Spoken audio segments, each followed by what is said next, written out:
Have you ever walked into Walmart thinking, this is where I'm supposed to save money, and then walked out wondering how a few bags of groceries just cost so much? Because that's the strange thing about Walmart. For decades, Walmart built its reputation around one simple promise: save money, live better. But lately, a lot of shoppers are asking a very different question. Why does Walmart feel so expensive now? And here's the part that makes this story interesting. Walmart is still aggressively competing on price. In fact, the company has recently been cutting prices on thousands of products, including groceries and everyday essentials. So if Walmart is still trying to be the cheap option, why can a normal shopping trip still feel so expensive? The answer has much less to do with Walmart suddenly becoming a luxury store, and much more to do with what happened to the American economy. And once you understand what's happening, you'll realize that Walmart isn't just a supermarket. It might actually be one of the best places to see what's happening to the American consumer. Let's start with something incredibly simple. Imagine you walk into Walmart with $100. You need chicken, milk, eggs, bread, cereal, coffee, some snacks, maybe laundry detergent. A few years ago, you might have felt like $100 could get you a pretty decent amount of stuff. Today, you might put those same products into your cart, look down, and think, that's it? And this is where inflation becomes confusing. Because when inflation slows down, people often expect prices to go back down. But that's not what happens. If something cost $5 and then increased to $5.50, slowing inflation doesn't necessarily take it back to $5. It just means the price may rise more slowly from that new, higher level. So when Walmart says it is keeping prices low, that doesn't necessarily mean the prices are back where they were years ago. It means Walmart is trying to keep its prices competitive relative to what everything else costs. That's a huge difference. And Walmart knows something extremely important. Americans are watching prices very closely. In fact, Walmart's recent strategy has been built around exactly this idea. The company says it wants customers to trust that they can get strong value on their entire basket of goods, not just on one or two products. And that's important because Walmart isn't really competing for the price of one item. It's competing for your entire shopping cart. Think about that. If Walmart can convince you that the overall basket is cheaper than at another store, you don't necessarily need every single product to be the cheapest. You just need the total to feel like a good deal. And Walmart has enormous advantages here. It buys products at incredible scale. It operates a massive supply chain. It has thousands of stores. It has distribution centers. And it sells an enormous number of products every day. That scale gives Walmart bargaining power. But here's where things get really interesting. Even Walmart can't completely escape the costs affecting the rest of the economy. Think about what it takes to get a product onto a Walmart shelf. Someone has to produce it. The product needs raw materials. It needs packaging. It may need to be transported thousands of miles. Someone has to unload it. Someone has to store it. Someone has to put it on the shelf. The store needs electricity.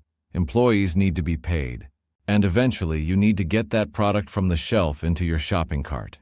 Every step has a cost. And when enough of those costs increase at the same time, the pressure eventually reaches the consumer. That's why the price of a product isn't simply about the product itself. It's about the entire system behind it. And there's another major factor that has become especially important recently: tariffs. When imported products or imported components become more expensive because of tariffs, retailers have a decision to make. They can absorb some of the additional cost. They can negotiate with suppliers. They can change where they source products. They can reduce margins. Or eventually, they can raise prices. And Walmart has actually talked about the challenge of tariffs and their impact on prices. The company has been trying to manage those costs while maintaining its price advantage. That tells you something important. Even the company famous for squeezing costs out of its supply chain doesn't have unlimited room to absorb every increase. But Walmart has another weapon, and this one is hiding in plain sight. Private label products. You've probably seen them. Great value. Instead of buying a famous national brand, you can choose Walmart's own version. And private label products can give retailers more control over pricing, product design, and margins. Walmart has been investing heavily in these brands. Its Great Value brand alone is enormous. The company says great value products are found in 9 out of 10 U.S. households. And Walmart recently redesigned the brand while continuing to position it around affordability. Why? Because shoppers are becoming more price conscious. And that is one of the biggest changes happening in American shopping. People aren't necessarily asking, what's my favorite brand? They're increasingly asking, what's the cheapest option that I'm comfortable buying? And this is where Walmart becomes even more interesting. Because it isn't just trying to sell you groceries, it's trying to become the place you go when you want to feel like you made a financially responsible decision. That's incredibly powerful. Imagine 2 stores. One store has a reputation for being expensive. The other has a reputation for being cheap. Even if the actual price difference on some products is small, consumers may still perceive the second store as better value. And perception matters. A lot. That's why Walmart's brand is such a valuable economic asset. But there's a problem. If Walmart is known for low prices and consumers still feel like Walmart is expensive, that means something bigger may be happening.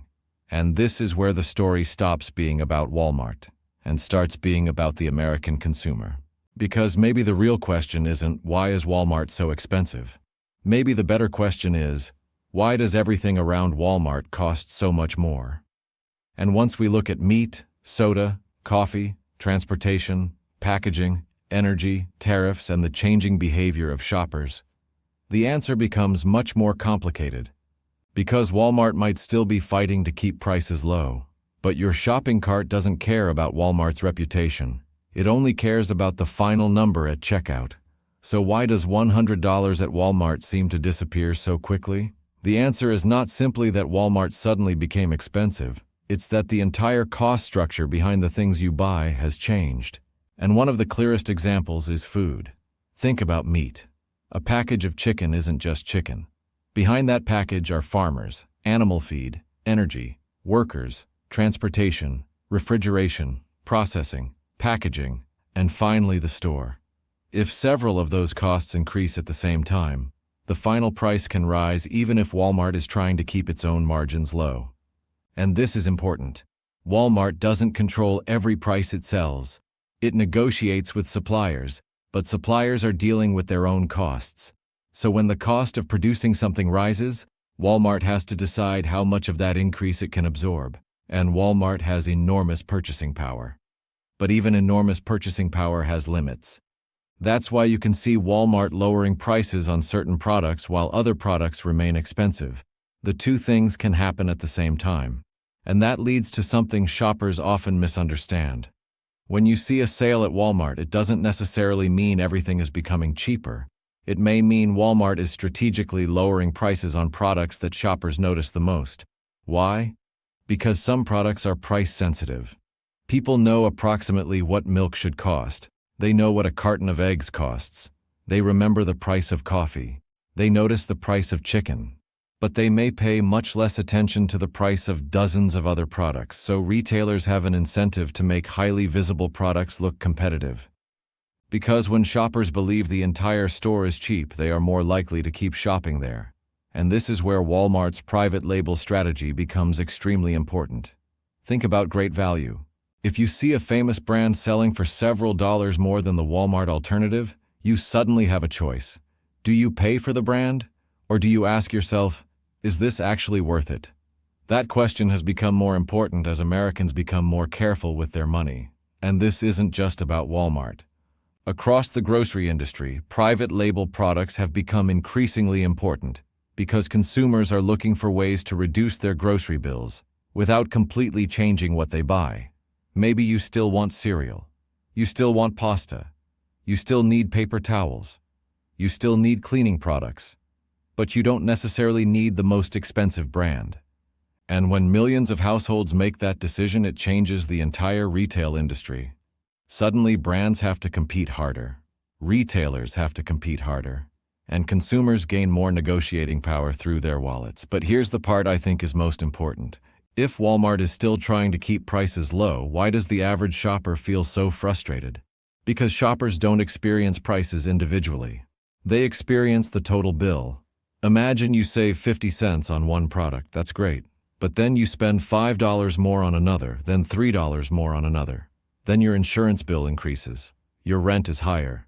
Your electricity costs more. Your car needs maintenance. Suddenly, that 50-cent saving doesn't feel very meaningful. And this is why affordability is different from inflation. Inflation measures how quickly prices are changing. Affordability asks a much more personal question. Can I actually afford the life I'm living? And that is why two people can look at the same Walmart prices and have completely different reactions. Someone earning a high income may barely notice a $20 increase in their weekly grocery bill. A family already operating on a tight budget may notice every dollar. The prices are the same. The economic experience isn't. And there's another psychological factor here. When prices rise, consumers don't necessarily adjust their expectations immediately. If you've been paying $3 for something for years and suddenly it's $5, your brain keeps comparing the new price to that old $3, even if $5 has become the new normal. That's why people often say, everything is overpriced. They're not necessarily saying that Walmart is charging an enormous profit margin. They're saying the price they're seeing doesn't match what they remember paying. And that's a very different problem. Now let's talk about something that could make this even more complicated. Where Americans shop. When people feel financially squeezed, they start changing their behavior. Maybe they buy fewer name-brand products. Maybe they compare Walmart with Aldi. Maybe they go to Costco. Maybe they wait for promotions. Maybe they buy in bulk. Maybe they switch to store brands. And retailers are fighting aggressively for those customers. That competition can actually be good for shoppers. Walmart doesn't want customers thinking, I'll just go somewhere else. So it has a powerful reason to keep prices competitive, and that's one reason I wouldn't describe Walmart simply as getting expensive. The more accurate story is this. Walmart is fighting to stay cheap in an economy where cheap has become much harder to achieve. That distinction matters, because Walmart can become more expensive in absolute terms while still being cheaper than many alternatives. And that may be exactly what you're experiencing. You aren't necessarily paying dramatically more because Walmart suddenly decided to abandon low prices. You may be paying more because the entire baseline of the economy has moved higher. And once prices move higher, bringing them back down is much harder than slowing their rate of increase. That's why the shopping experience can feel so strange. You walk into Walmart expecting a bargain. You compare prices. You choose great value. You avoid some expensive brands. You look for promotions. You try to be careful. And you still reach the checkout counter thinking, how did I spend this much? If you've had that experience, you're definitely not alone. So here's the bigger lesson. Walmart is not just a story about one retailer. It's a window into what's happening to American consumers. People are becoming more price conscious. Private labels are becoming more important. Retailers are competing harder. Companies are trying to control costs. And shoppers are becoming much more strategic about where every dollar goes. And perhaps the biggest lesson is this. Don't judge the economy by one price. Look at the entire basket. Look at your income. Look at your recurring expenses. Look at what you're buying. And most importantly, look at how much purchasing power you have left after paying for necessities. Because the question isn't really, is Walmart expensive? The better question is, does my income still buy the same life it used to? And that's a much bigger economic question. Now I want to hear from you. When you go to Walmart today, what's the one product that makes you think, there's no way this used to cost that much? Is it meat, coffee, soda, snacks, cleaning products, or something completely different? Tell me in the comments, because your answer could reveal something very interesting about what Americans are actually feeling when they go grocery shopping. And if you enjoyed this video, subscribe to the channel. Here we take the economic stories behind everyday life and explain them without complicated jargon or boring lectures. Because economics isn't just about Wall Street, it's about your grocery cart, your paycheck, your bills, and what your money can actually buy. Walmart may still be fighting to offer low prices, but for millions of Americans, the real problem isn't just whether Walmart is cheap. It's that cheap doesn't feel as cheap as it used to. And that may be the most important thing to understand about the American economy right now. Thanks for watching, and I'll see you in the next video.